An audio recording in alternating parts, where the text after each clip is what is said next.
Welcome back, and thank you so much for choosing to stay with us right here on TV47. We're now moving into a very interesting segment and part of the bulletin.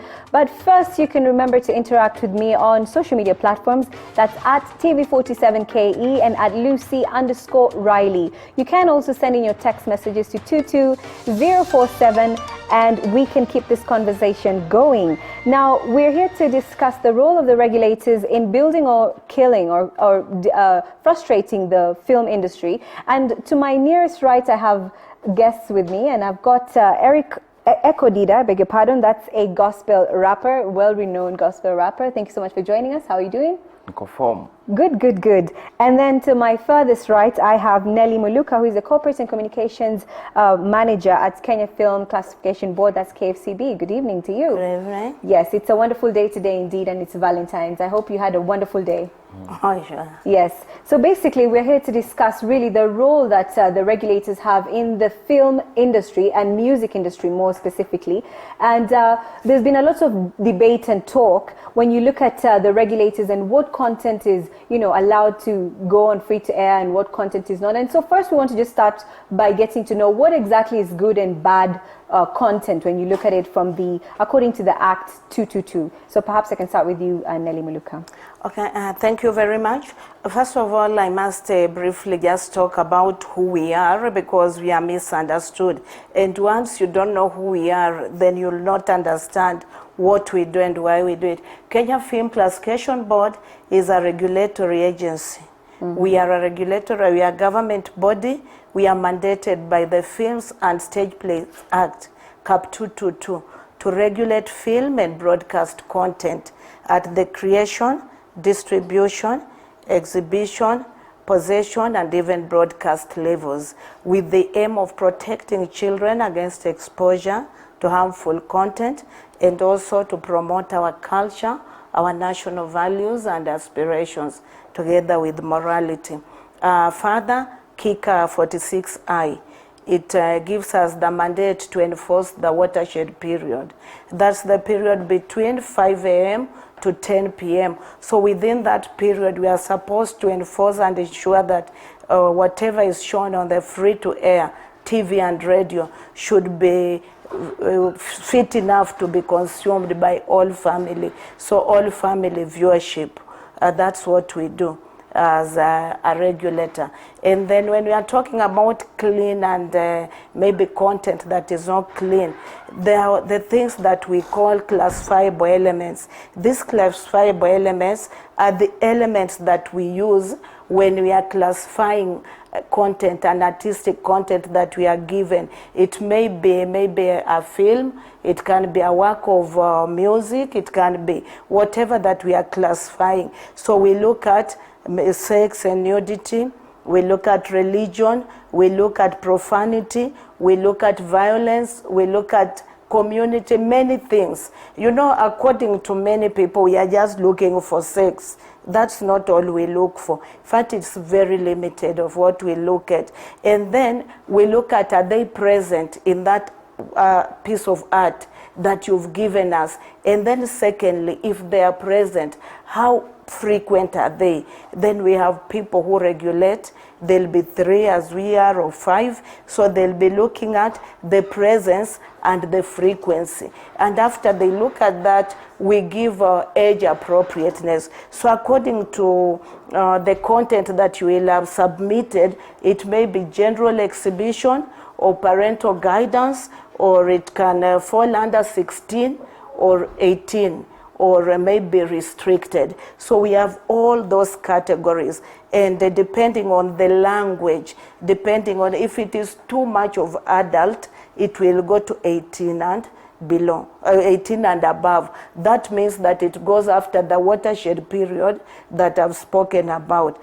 But you find that if it's for all family viewing, that is clean content, really clean content. So that one can be viewed the whole day. When there's a bit of that, probably something adult, or let's say violence, but not so much, or blood, right, then you'll see we move to 16. So it's good, but it's starting to have adult stuff. Right. When it's so much adult, baby sex and all that, even pornography, we know it all goes to 18. Right, Eh? right. So you are not going to expose children to that. Right, and even as you continue to speak on certain content being classified as pornography or not good for children or minors or those who are not of the age of 18 and above, we're trying to understand a lot of the viewers and a lot of artists that come into this particular field of music do not actually get acquainted with the Act or the CAP 222 to get to know what really falls into what category. And I just want to throw this perhaps to Ekodida. You can tell us,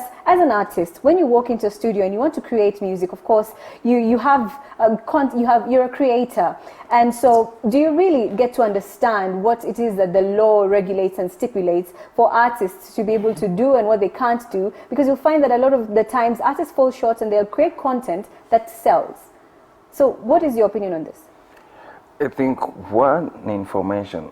Most of artists are not informed about lots of stuff. Una drive gari lakini hujui sheria zao barabara, hujui sheria zao country. Absolutely. Kwa sababu probably hazijaletwa kwako. You know, when you're in driving school, when you're doing driving school ina ensure as a driver umeambiwa. So when you're doing these things, probably you're informed. Right. You're informed. But when it comes to art, especially music, most people don't get that. And so where does this information, where do you believe, whose role do you believe is the responsibility to inform an artist before they release the content to the airwaves and to broadcast, to actually inform you that this is allowed and this is not allowed? I think that now goes to the artist himself. Your beliefs, how you're brought up, and what your emotions are at the moment before you write the song. Because it's just like kukuwa na freedom of speech. Right. Unaweza amka tu, if every human being atapelekwa darasa ati ndio asiongee mbaya, then that's a hard one for the government ama whoever is doing that. Right. But unaweza amua tu as a human, I won't curse because for the sake of watoto wako around, so the same applies to artists. Right. Believe yako, and I believe reason why tuko hapo mahali tuko so far is not because of artists themselves. I don't think kuna tu artist anafeel poa kikas. Right. I don't think kuna artist anafeel poa akifanya vitu nude ama nini kwa music. All right. The main reason why we are where we are is because guys were shut. Right. Yeah, our media failed us as a country. When it failed us, by importing lots of stuff. Unaona venye tunaona kwa mahindi watu wana import mahindi Kenya na kuna farmers. Kwa unga kuna kwa mboga sijui nini. Yaani karibu kila kitu mtu ana import mayai na kuna mayai. Yeah, and it's allowed. So the same thing happened. Guys were so into media was forcing the Kenyans wapende wasipende watachezewa Nigeria, Tanzania. Like mtasikia kuzwa de Alikiba na hajatoa wimbo. Okay, we'll talk about who is actually and who is actually forcing and influencing the viewer to actually listen to this. But I can see, Nelly, you want to actually interject on this. Yes. I wanted to say, you are asking, this an artist, you decide that I'm going to get into this field. It's just the same way somebody has decided I'll own a kiosk. I'm going to be Mama Mboga. I'm going to be a driver. You must, first of all, by yourself, take that responsibility of knowing if this is the field that I want to get in, what are the laws that govern the field that I'm getting into. Right. You decide you want to create, then go to CAP 222. Right. Go and acquaint yourself with the Film and Stage Plays Act. Right, so, but Nelly, sorry to interrupt you, but is it really realistic when you look at the artists in the new age, especially when they're going into this space, they really want to create content and reach out there to their fans? And don't you think and believe that also it's the role of the KFCB, for example, or the state bodies to actually take the initiative? I was still going on. Right. But secondly, at KFCB, now we've taken it upon ourselves. I'll give the allegory of a policeman, yeah? Right. You see, a policeman is a regulator, just like KFCB. He's on the road, the vehicle comes, he'll stop you, he'll look at your mirrors, he'll look at the wheels, he'll look at your license, he'll look at your lane. If everything is okay, he will allow you to go. But he'll not necessarily be there. The police will not be telling you this is what your car should be like. In fact, when you break that law, you go in. So for KFCB, that's what we should do, because we expect you've already done that. But because we know that part of our mandate is a consumer advisory, so we actually have programs like the media literacy program and dubbed You Are What You Consume. We go to schools. We are in a partnership with the institutions of higher learning. We are in schools. We are with religious organizations. That is the churches, the imams, the media, the industry, different people, and we do a lot of stakeholder. Now my next question to you, sorry to interrupt, is that sometimes you'll find that the KFCB body actually takes a little bit of time when it comes to pulling down content which is not worthy or even taking action. You'll find an example of maybe a song that was recently released, and in the neighboring country of Tanzania, within a few days it was actually pulled down. This was Vitamin U, and the female artist from that country was immediately counseled and given a fine, and even put away from the space for about 6 months, right? Yes. And then you'll find that content like this will still play anyway for a while, and by the time now it's actually pulled down from either broadcast television, free to air, or the various channels, you'll find that it's already circulated and a lot of people have already seen the content anyway. So really, what is the solution to this kind of a problem? Because at the same time, those who are saying that this is a menace, who might be saying this, also wish that there was more action that is being done faster, perhaps. What do you think would be a solution to this? I think before we go into the solution, we probably, because if you need to solve anything, you need to go look at the root cause and then try solving from the root. Otherwise, and the thing will happen. People will still do this, because at the end of the day, artists look at what's trending. What's trending right now? Nudity, drugs and all that. There's a time when it was crime. Like ukimba kuhusu mtaa yako venye ni wabaya, wenye sisi tunaweza kusanyia and all that. It was selling. Right now that doesn't sell. But right now kuvuta mabangi manini, unajua kuwaka and all that, in our work. Why did we how did we get there in the first place?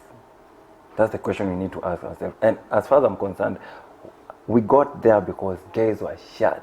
Guys tried to play with our own media. We really tried to push, like, please play our own. Baka kukakwana, like, guys, baka na hashtag, play Kenyan music. And the media was busy criticizing us by saying, but guys don't like Kenyan music. Right now, who are guys listening to if it's not local? Let's just be honest. People liked local from way back, but our media didn't want that. I think for some reason, somehow walikuwa wanafanya trade na those guys. Those guys were paying. Some of like Nigerians were paying, like we were being told blankly, these guys are paying us. And you guys, we have to pay you MCSK in a tuitisha royalties. Like if you play music, local music, MCSK comes for royalties. And these other guys are paying us. So in a Kanekama, we were supposed to be paying our media for airplay. You get it? So such stuff really frustrated most of us. And the country, guys got sick of it. Wakaamua, especially, if you notice this, that ama uchafu yote ilianza na new guys. Haikuwa wala wamekuwa hapo played low. Hata if they sang that, it didn't work. These guys, new guys walikuja zile za I've decided mumenifungia nataka kuimba yenyewe kitoi ngoma. I can see he has actually a point that she is just a minute. You said we have 10 minutes. So I want to also make use of them. Just stress down my point. People were shut out na wakafika point wakadecide tutatoa ngoma whether you like it or not, watu wataisikiza. Na ikakuwa hivyo. And trust me, views and all that, likes, nini, zikatoka kwa media. Initially the power was in the media. Right now it's in social media. After that instance, watu walijipata, mimi acha ngoma nani unaijua in trend, lakini iko kwa TV. So even acha niseme to some extent, we're in a problem where hata tukiweka hizo clean content nini within shade hours or whatever. Watu wanajua YouTube. And just to add to that one thing, I'm happy that he's a producer and he's calling them hizo uchafu, hizo vitu mbaya tukacheza. So he is also acknowledging that indeed those things are bad, they are dirty, they are not good. Secondly, you had asked, and I don't want this to bypass us, that how come it stays for some time before we pull it down. We also work within the law. And within the law means that after we do monitoring, we have our BMU, Broadcasting Monitoring Unit. So we monitor and we also receive the information mainly from the public. after we receive the information, you see we also have to go check and know this is true, and then we follow through the law. We have to talk to the person who has done this. We can't just go and pull it down. So we will first of all have that one-on-one. We will maybe ask you to pull it down. If you don't, we have to write to you. We have to report you. And remember, we do not have the power to do what? To arrest. We have to work with the police, we work with YouTube and all that. That the ones who will finally pull this thing down. So you see, we just do our bit, we finish, we do the report, stay within the law until we finish. Second, you've heard he's clearly one of the producers, and he's talking about the media. So what is it? Media is an agenda setter, and once media is the agenda setter and they set the wrong agenda, then this is the agenda that the youth are following. It is really not the regulator, but the media and the agenda setting. But overall, I wanted to say, for sure, music or art does not need to be dirty, or it doesn't have to be full of sex, nudity, and all that in order to sell. Look at music, which we are talking about today. According to a study and a survey that was done, the Skiza tunes, 18 out of 20, the first 18 are gospel. And the other two which are not gospel, you will find they're good, secular, but good. How come it's not Wamlambez? How come it is not Tetema? Why are you not taking those to be your? They are good. Why are they not your ringtones? If you think it's honest, really good. The reason why we're where we are at the end of the day is that pressure. These guys get shows, by the way, you can't deny that fact. These guys get so many shows, even more than those gospel artists you're talking about. The ones who when you want to ringtones down and all that, they don't even get the same shows compared to other. Probably they don't even have shows. The guys who are selling on and another thing that's important to note and actually realize, when you look at the regulations that have been and are currently existing, do you genuinely believe that they are still relevant for the current new generation that's coming up, and do they need to be relooked at and perhaps even inclusive of some of the producers and artists and creatives themselves when it comes to creating some of these policies? Because you'll find that they were created and even the process of making them is not largely understood by the majority of those who will enter the space and who are already in the space. So what is your take on that? Okay, the law was that has mandated us was enacted in 1963. Of course, 1963 up to now, some time has elapsed. And indeed, with the changing of times, emerging issues, the board has also continued to change. And therefore, like if I can say, technological advancement, because of this, there's been the proliferation of the platforms on which now we have. Initially, we just used to regulate maybe 30 stations, but now you find they are way over 100. They are close to 200 because of also the online ones. So indeed, we now looked at the law. We went round from 2018, going through to all our stakeholders, and we asked them to read through the Films and Stage Play Acts, Cap 222 of the laws of Kenya, all the relevant ones, and they gave their views, what we need to amend, what needs to be amended, and all that, and actually it's with the parliament. Secondly, we needed to align it to the new constitution, Article 11, Article 22, Article 33, all those, and you see we've already done that.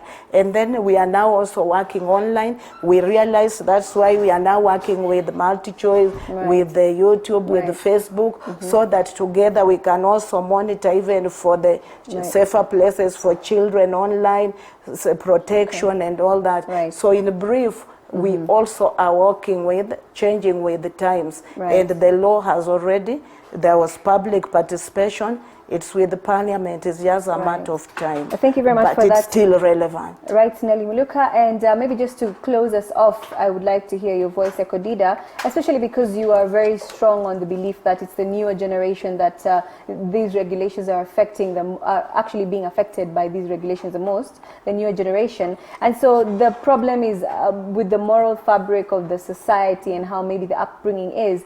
But even as a whole, generally, what is it that that the artists that enter this space today can do better in order to actually curate content that's not being killed in the space, so to speak, in quotes, and instead is actually being glorified and, you know, with the hashtag, play more content that's local? I strongly believe people follow trends and people follow patterns, and people actually look at what is more appreciated. If today you have kids and you appreciate the kid that steals and the kid that you keep on talking of the kid that does the wrong things, right. Trust you me, the other kid will think of hata mimi ndio niongelewe kwa nyumba, acha nifanye tu vitu mbaya. Right. So if we start, let me say, as the media, though the power is not anymore, it's in the social media, but right. as the media, if we do our own things, like even in those awards, there are media that have awards, right? There are right. media stations that have awards. Award those people who are doing positive stuff. If you are playing music, si tunaongea kuhusu wale wanafanya vitu mbaya zisichezwe and stuff like that. Now play those who are playing, doing clean stuff. Yeah, there are people who are singing against drugs and all that. Why are we right. not playing? Why are we not seeing that? So if you appreciate the ones who are doing the right thing, the other ones will envy and follow suit. Right. And then everyone else will follow suit. Because at the end of the day, the country, right. those kids that are watching right now, tomorrow will be singing watakoma artists, and they'll be worse than the ones we are seeing. Right. Yeah. All right. Thank you very much for that candid discussion. And right now we have to actually take a break from this discussion segment and move on into the world of sports. And I'm sure you've gained a little bit of extra information that you perhaps didn't know about. But indeed, it's so comprehensive and broad that we cannot quite exhaust this topic in a short period of time. And we will definitely revisit this topic